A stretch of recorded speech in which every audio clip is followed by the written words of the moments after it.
RMC, 9h midi, Olivier Truchot, les grandes gueules. La suite des grandes gueules sur RMC, RMC Story. Autour de la table ce matin, notre professeur de français Fatima Ibounoua, Mourad Boudjelal, peut-être à Marseille bientôt, et Barbara Lefebvre, notre professeur d'histoire. Il est temps d'accueillir notre invité. RMC, le grand oral des grandes gueules. On va pas parler foot avec lui, mais on pourrait. Pascal Boniface, bonjour. Non, Pascal, on va parler de ce livre géopolitique du Covid-19, ce que nous révèle la crise du coronavirus aux éditions Erol, et c'est préfacé par celle qui est devenue ministre de la Culture, Roselyne Bachelot, mais à l'époque elle ne l'était pas. Le paradoxe, quand j'ai lu ce livre, c'est que finalement, ce foutu virus qui fout quand même le monde en l'air, est venu de Chine, et c'est peut-être la Chine qui va sortir gagnante dans le nouvel équilibre du monde, c'est ça ? Très clairement, en tous les cas, elle est déjà moins perdante que les autres pays maintenant, puisque on prévoit une croissance de peut-être 0 en Chine, ce qui est pas terrible par rapport à ce qu'ils espéraient, par rapport à ce à quoi ils sont habitués, mais ce qui est extraordinaire par rapport à ce que vont faire les autres pays, à part quelques autres, style Corée du Sud, qui vont également bien s'en sortir. Et pour la Chine, le grand débat, c'est le rattrapage par rapport aux États-Unis. C'est ça leur objectif. Et donc, pendant cette crise, ils ont marqué des points, aussi bien en gestion de la pandémie. Trump a été catastrophique, mais aussi en gestion internationale. La diplomatie du masque, elle a pu être critiquée dans le monde occidental, elle a plutôt bien fonctionné ailleurs. Et donc, le rattrapage chinois des États-Unis, c'est poursuivi. La Chine ne va pas passer devant les États-Unis dans les 2-3 années qui viennent, mais on a un rattrapage constant qui s'est cristallisé, qui s'est renforcé durant cette crise, et cette grande rivalité qui va être le grand sujet géopolitique des 10, 15, 20 années qui viennent, la rivalité sino-américaine. Et on la connaissait déjà, on savait que ça existait déjà, mais là, elle est apparue avec une clarté évidente et limpide. Mais aujourd'hui, ce qui se passe d'ailleurs est assez emblématique. On a une Chine donc qui sort de l'épidémie. Et on a un géant américain qui est en plein dedans et qui d'ailleurs, sans doute parce qu'ils ont pas bien géré, ils ont déconfiné parfois trop tôt, n'arrive pas à s'en sortir de cette crise sanitaire avec une élection américaine qui arrive. C'est voilà les deux images à deux pays. On a l'impression que la Chine s'en sort mieux là. Il y a une image terrible, c'est quand même des fausses communes à New York. Ouais. Parce que les fausses communes, c'est dans l'autre imaginaire collectif, c'est le tiers-monde. C'est certainement pas Big Apple. Donc on voit quand même que le déni total. Alors, soyons francs, le monde entier a été pris par surprise. Oui. Personne ne peut se prévoir. Et puis, il y a des pays qui ont réagi immédiatement, style Corée du Sud, Taïwan, Singapour, et la Chine qui a réagi assez vite. D'autres qui, après un temps d'être éberlués, ont réagi, les pays d'Europe occidentale. Et vous avez des pays style Brésil et style États-Unis qui ont dit non, c'est une grippette, et qui ont continué alors que les chiffres étaient là. Non seulement le chiffre du nombre de morts, mais la rapidité surtout de la contagion. C'est ça la pandémie. On est en globalisation. Les pandémies du passé, elles mettaient des années à venir. Là, en 3 mois, elle a atteint le monde entier. 4,5 milliards de personnes confinées en avril, c'est vraiment là la contraction du temps et de l'espace. Vous venez de dire le monde entier a été pris par surprise, et pourtant dans votre livre, pendant tout un chapitre, vous expliquez comment des mises en garde existaient mais ont été complètement ignorées. Vous parlez notamment d'un rapport de la CIA qui parlait de ce risque-là. Vous donnez énormément d'exemples finalement, donc de rapports qui parlaient précisément de ce qui pouvait se passer. Oui. Comment, vous l'expliquez, mais pour les auditeurs qui n'ont pas lu, comment vous expliquez justement le fait que ça n'a pas été sur la défense en France 2008, 2013, 2017, la fameuse conférence de Bill Gates à TEDx qui avertit. Et en fait, le scénario était tellement extrême qu'on l'a pas pris en compte. Oui, on n'a pas voulu y croire. Ça paraissait tellement gros qu'on s'est dit non. Et puis, oui, ce que l'on craint, c'est les menaces militaires traditionnelles ou le terrorisme, mais pas une pandémie. Alors qu'effectivement, je pense que tout le monde a vu ici le film Contagion, qui est pas mal ressorti d'ailleurs pendant la pandémie. Tout était écrit, mais ça paraissait tellement extrême qu'on s'est dit non. Et puis je crois que du côté occidental, on s'est dit aussi, les pandémies, c'est pour l'Afrique, c'est pour l'Asie, c'est pour les pauvres. Mais nous, on a un système ultra performant, on est au-dessus du lot, et donc on ne sera pas atteint par cela. D'ailleurs, c'est très étonnant.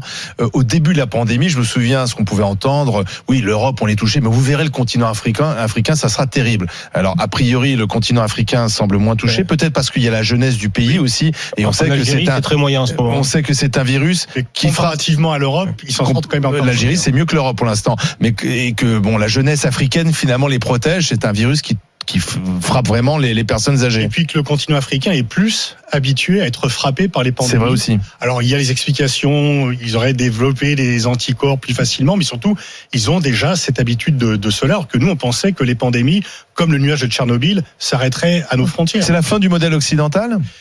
Le monde occidental a dominé le monde pendant 5 siècles. Depuis l'émergence, depuis déjà 20-30 ans, il n'est plus dominant. Il est toujours riche et puissant, mais il n'a plus le monopole de la richesse et de la puissance, et tout le monde ne s'en est pas rendu compte. Donc effectivement, on voit qu'il y a d'autres modèles qui sont aussi performants, et le fait que l'on puisse imposer cela est de relativement contesté. Mais c'est vrai qu'on n'a pas suffisamment pris au sérieux parce qu'on s'estimait au-dessus des autres, au-dessus de la mêlée, et qu'on en a payé un retard à l'allumage par rapport aux décisions à prendre vis-à-vis de cela. L'Europe a quand même, peut-être au début, il y a eu un défaut de réaction européenne. Chacun a fait un peu dans son coin. L'Allemagne ferme les frontières. Nous, on ferme pas les frontières, par exemple. On regardait l'Italie voisine et on pensait que ça ne nous toucherait pas, alors que c'était nos voisins. Après, il y a eu quand même une réaction européenne. Il y a un plan européen. Il y a une volonté quand même de sortir de la crise ensemble. Je vais vous faire un aveu. J'ai modifié le chapitre Europe en cours de rédaction. Parce qu'effectivement, les premières réactions européennes, ça a été des réactions nationales. Oui. Je ferme les frontières, j'essaie d'avoir des masques pour moi, et puis il y a une prise de conscience. Ce qui a été clé quand même, c'est à la fois l'intervention française et le fait que l'Allemagne ait basculé. Que l'Allemagne ait compris, je dirais plus par intelligence que par générosité, que si l'Italie, l'Espagne, le Portugal étaient en faillite, les producteurs allemands, l'industrie allemande allaient en subir un coup. Et donc, ils ont accepté de mettre fin à 2 tabous. Le premier, c'est pas plus de 3% de déficit parce qu'il fallait un plan de relance immédiat. Et le plus important, on fait une dette commune parce qu'auparavant, l'Italie empruntait à 2%, l'Allemagne a un taux négatif, moins 0,4. Ça aurait accru la divergence entre les différents pays. Là, le plan est discuté aujourd'hui. Il faudra voir s'il passe. Il est pas acté, parce que les frugaux, à juste titre, eux qui font des efforts. Alors c'est qui les frugaux, faut expliquer. Les Pays-Bas, l'Autriche. Ceux qui gèrent bien, ils essaient de mieux gérer. Le Danemark et la Suède n'ont pas forcément envie d'aller jusqu'au bout de ce projet. Donc pour l'instant, on parle effectivement de ces milliards dont on attend qu'ils nous tombent dessus. Ceci étant, ils n'arriveront qu'en 2022. De toute façon, même si demain ce plan était signé, on devrait nous récupérer 40 milliards. La monnaie sonnante et trébuchante, on la verra qu'en 2022-2023. Donc c'est pas non plus pour tout de suite le fameux plan. On continuera à vivre sur de l'argent virtuel. Il ne faut pas non plus s'illusionner trop. Oui, mais de l'argent qu'on nous prête aujourd'hui parce que on sait que on est solide. Parce que on dit toujours la dette. Mais aujourd'hui, la France n'a aucune difficulté à trouver de l'argent. Non, est-ce qu'on est vraiment solide ou est-ce qu'on est dans l'illusion de cette solidité ? Parce que quand même, cette crise, elle a montré l'échec des institutions supranationales. On est solide dans la mesure où on trouve encore à qui emprunter, et qu'il y a une garantie, même si on était affaibli, et qu'il y aura une crise sociale qui existe déjà, un taux de chômage, des secteurs touristes. En plus, ce qui est vraiment embêtant pour la France, c'est que c'est les secteurs dans lesquels nous sommes forts, notamment le tourisme, qui sont le plus impactés. Cela. Mais quand même, au-delà d'ailleurs du plan, peut-être qu'il y a eu un moment pour l'Europe. Peut-être que depuis longtemps, l'Europe est divisée, nord-sud, est-ouest. Peut-être que là, ça reste à confirmer. Mais on peut espérer que cette Europe, cette autonomie stratégique, notamment justement par rapport à la désertion américaine, les Américains ont déserté le champ international et la Chine, elle, on estime qu'elle est au contraire un peu trop présente. Donc face à une absence américaine et une ultra-présence chinoise, il y a une nécessité qu'il y ait une Europe qui s'affirme un peu plus.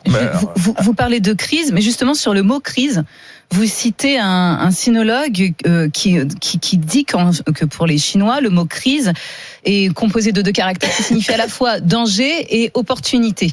Donc, dans l'état d'esprit, c'est super intéressant.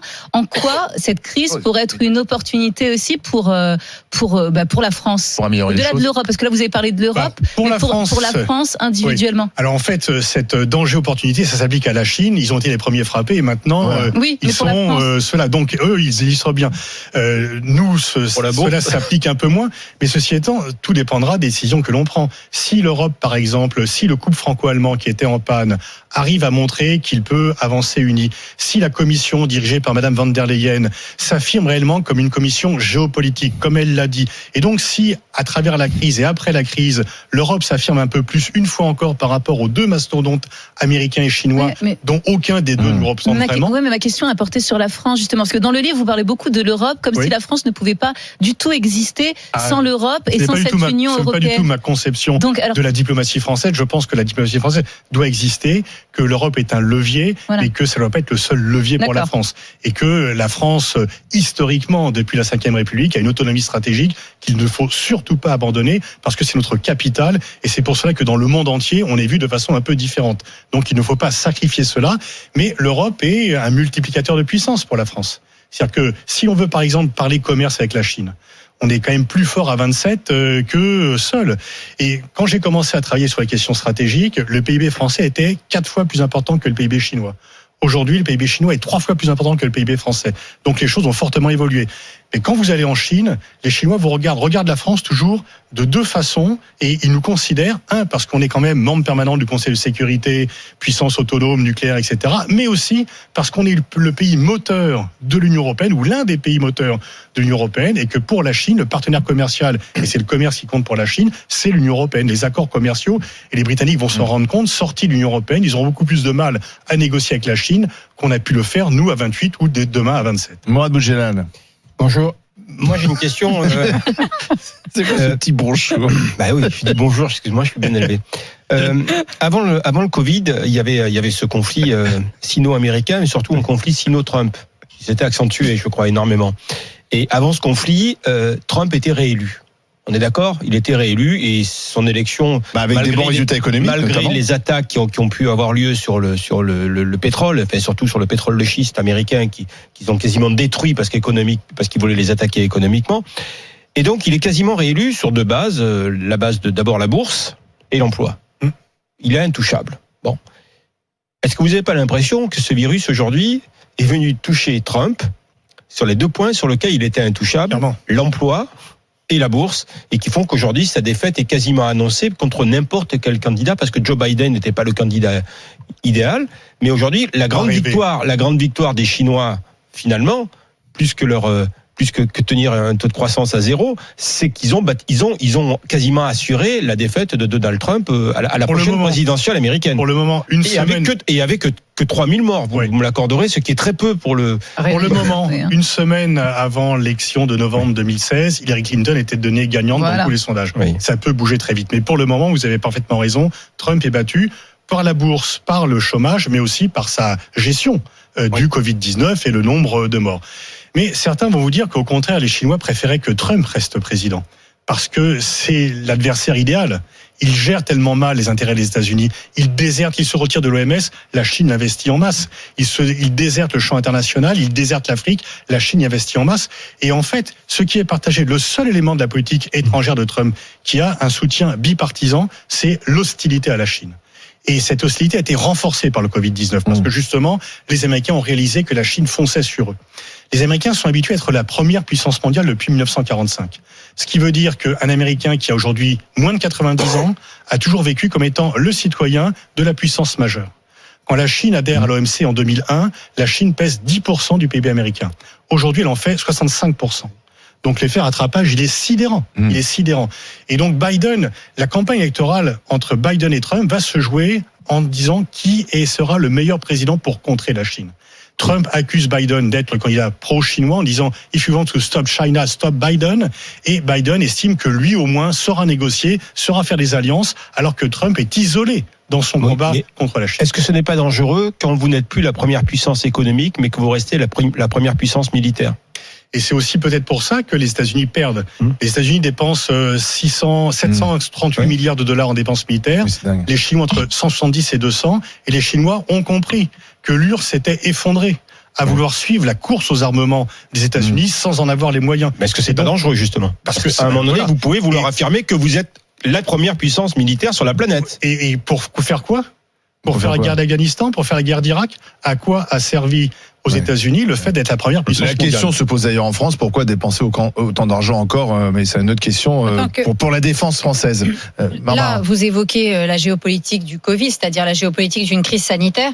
Ce qui peut menacer de façon encore plus terrible, sans doute à mon avis, qu'un virus comme le coronavirus dans les années qui viennent, c'est peut-être davantage les cyberattaques, c'est-à-dire le fait de pouvoir détruire quasiment intégralement nos sociétés complètement technologiques et numérisées par des cyberattaques d'État, puisqu'on voit par exemple exemple, en ce moment, que dans le cadre de la recherche médicale autour du Covid-19, il y a des cyberattaques chinoises, russes, iraniennes, autour justement d'ensemble de chercheurs pour capter de la donnée. Donc, est-ce que, en termes de géopolitique, la vraie menace des années à venir, au-delà même du bioterrorisme et d'un éventuel virus qui arriverait, c'est pas davantage la capacité de certains États très puissants à être dans des cyberattaques? Parce qu'aujourd'hui, si vous débranchez un certain nombre d'éléments dans des pays, vous faites tomber ce pays, et c'est bien plus efficace même que d'aller faire une guerre. L'un n'empêche pas l'autre. C'est-à-dire qu'il y a des choses des deux côtés, mais c'est sûr que la bataille pour l'intelligence artificielle est le grand combat. Et là, on voit aussi un duel sino-américain que la Chine est en train de gagner. Et les Russes aussi. Et les Russes sont quand même un peu en retard, mais l'Europe, ils sont forts. Mais justement, c'est un enjeu. C'est que l'Europe est très en retard, et que dans ce plan de 750 milliards, j'espère qu'il y aura beaucoup d'argent pour l'intelligence artificielle et dans la défense effectivement contre les cyberattaques, parce que c'est la puissance de demain. La puissance d'hier, c'était la nourriture, les terres. Ensuite, ça a été les industries. Et la puissance d'aujourd'hui, même pas de demain, c'est l'intelligence artificielle. Alors, c'est quoi le monde de demain? Pardon ? C'est quoi le monde de demain, l'après-Covid, pour vous? Est-ce qu'il y aura déjà un après-Covid? Oui, il y aura un après-Covid, et je pense pas qu'on va rentrer dans un monde démondialisé. Le tourisme va reprendre. Contrairement à ce qu'on avait dit.